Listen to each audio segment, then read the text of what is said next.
आपने क्या कभी सोचा है कि आपकी जो स्टैमरिंग है वो प्रॉब्लम का इतिहास क्या है, उसकी हिस्ट्री क्या है, कि ये प्रॉब्लम कितने साल पुरानी है और आपसे पहले भी और किन किन लोगों को ये प्रॉब्लम हुई? अगर आप भी जानना चाहते हो तो ये इस वीडियो को पूरी देखो। तो लेट्स स्टार्ट। अगर आप इसके बारे में जानना चाहते हो तो ये वीडियो को पूरी देखो। तो मेरा नाम है दीपक माली। मैं आज आपको बताने वाला हूँ कि जो ये प्रॉब्लम है इसका इतिहास क्या है, इसकी हिस्ट्री क्या है और ये प्रॉब्लम के बारे में क्या क्या मिस कॉन्सेप्ट थे, मिस अंडरस्टूड इस प्रॉब्लम को किया गया और उसके बारे में मैं बताऊंगा। तो सबसे पहले हम समझते हैं कि स्टैमरिंग होती क्या है। What is stammering?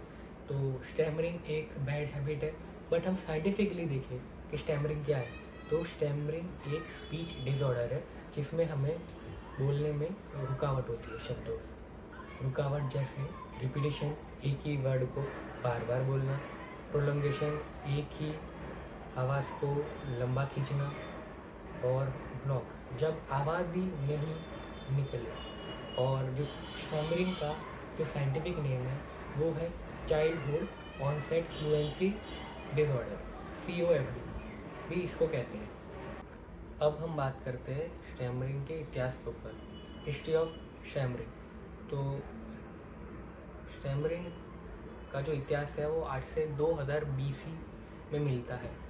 वहाँ पर वो भी इजिप्ट से। इजिप्ट में इसके लिए एक वर्ड था किनिट, जिसका मतलब होता है रुकावट से बोलना। और वो टाइम की जो कहानियाँ होती थी, लंबी कहानियाँ, और स्क्रिप्चरों में बताया गया है कि उस टाइम के लोग स्टैमरिंग को एक श्राप या मेंटल प्रॉब्लम समझते थे। हज़ारों सालों तक लोग समझते थे कि ज़ुबान में कुछ दिक्कत है। उसके कारण हमें स्टैमरिंग की प्रॉब्लम का जो कारण है वो जीभ है, हमारी जीभ, इसको कारण समझते थे लोग। बट फिर बाद में हज़ारों साल तक इसी को लोग मानते थे। फिर 18 और 19वीं सदी के दौर में कुछ डॉक्टर्स ने स्टैमरिंग करने वाले पेशेंट के ऊपर सर्जरी की और सर्जरी का रिजल्ट ये निकला कि वो पेशेंट मर गए। उनका जीभ का कुछ हिस्सा उन्होंने काट दिया और वो पेशेंट की फिर मौत हो गई। और फिर ब्लेम चला गया फेशियल एक्सप्रेशन पे। कुछ पेंटिंग और आर्ट में स्टैमरिंग को अजीबोगरीब तरीक़ों से दिखाया गया है। अब हम बात करते हैं कॉज ऑफ स्टैमरिंग के ऊपर। तो आज साइंस कहती है कि स्टैमरिंग के पीछे कुछ मेन कारण होते हैं। पहला कारण जेनेटिक्स। अगर आपके फैमिली में किसी को स्टैमरिंग है तो आपको भी स्टैमरिंग होने की चांसेस बहुत ज़्यादा हो जाते हैं। दूसरा है न्यूरोलॉजिकल डिफरेंस। आपका ब्रेन का कुछ पार्ट अलग तरह से काम करता है, तो इसको डॉक्टर्स कहते हैं। थर्ड आता है डेवलपमेंट फैक्टर। आपका बचपन में स्पीच का डेवलपमेंट स्लो हुआ है।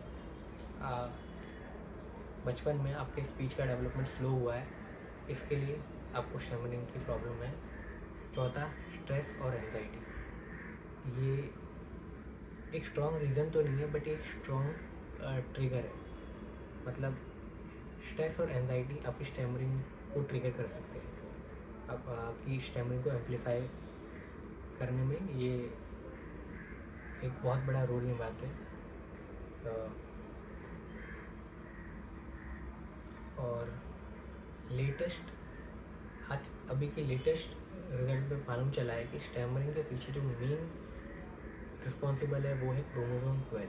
क्रोमोसोम 12 के कुछ जीन्स है इस क्रोमोसोम 12 के अंदर कुछ अलग जीन होने के कारण स्टैमरिंग होती है, आज की लेटेस्ट रिसर्च के हिसाब से। दुनिया में कितने लोगों को स्टैमरिंग का प्रॉब्लम है? सो पूरी दुनिया में 8 बिलियन लोग रहते हैं। 8 बिलियन का 1% यानी कि 8 करोड़ लोग। 8 करोड़ में से अकेले 1 करोड़ से ज़्यादा लोग हमारे इंडिया में रहते हैं। और इंडिया की पॉपुलेशन है 140 करोड़। 140 करोड़ का 1% 1.4 करोड़। तो इंडिया में 1.4 करोड़ लोग हैं, 1.4 करोड़ लोग हैं जिनको स्टैमरिंग की प्रॉब्लम है। सो आप अकेले नहीं हो, आप अकेले नहीं हो, आपके साथ में बहुत सारे लोग इस जर्नी में हैं। स्टैमरिंग के बावजूद दुनिया में कुछ लोग आगे बढ़े, जैसे किंग जॉर्ज 6 जो कि ब्रिटिश किंग बने, उनके ऊपर एक मूवी भी बनी है, द किंग स्पीच। और फिर आते हैं प्रेसिडेंट जॉन बाइडेन, जो कि अमेरिका के 46 प्रेसिडेंट थे, जो कि अमेरिका के 46 प्रेसिडेंट थे। फिर आते हैं हमारे इंडियन बॉलीवुड इंडस्ट्री के ऋतिक रोशन। फिर आते हैं ऋतिक रोशन, इंडिया के एक बहुत ही मशहूर फिल्म एक्टर, जिन्होंने अपने स्टैमरिंग के हराकर फिर आते हैं हमारे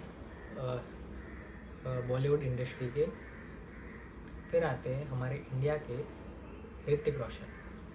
ऋतिक रोशन ने अपनी स्टैमरिंग को क्योर करके उन्होंने एक एग्जांपल सेट किया कि आप बहुत सारे लोगों ने ओवरकम किया, जैसे कि हमारे ऋतिक रोशन जी एक मशहूर फिल्म एक्टर बने और बहुत सारा उन्होंने नाम कमाया। और ऐसे ही अनगिनत लोग हैं जो लैम्पलाइट में नहीं आते, बट फिर भी उन्होंने अपने ज़िंदगी में बहुत काम किया। मैं खुद एक स्टैमरर था, बट मैंने अपनी स्टैमरिंग को ओवरकम किया। आप भी कर सकते हो। मैंने बहुत सारी चीज़ें की, बुक्स पढ़ी, कोर्सेज लिए, रिसर्च किया, और मैं अभी भी सीख रहा हूँ। अभी भी मैं मेरी जर्नी पे हूँ। और आपको ऐसी ही वीडियो चाहिए तो चैनल को सब्सक्राइब करो और कमेंट करो और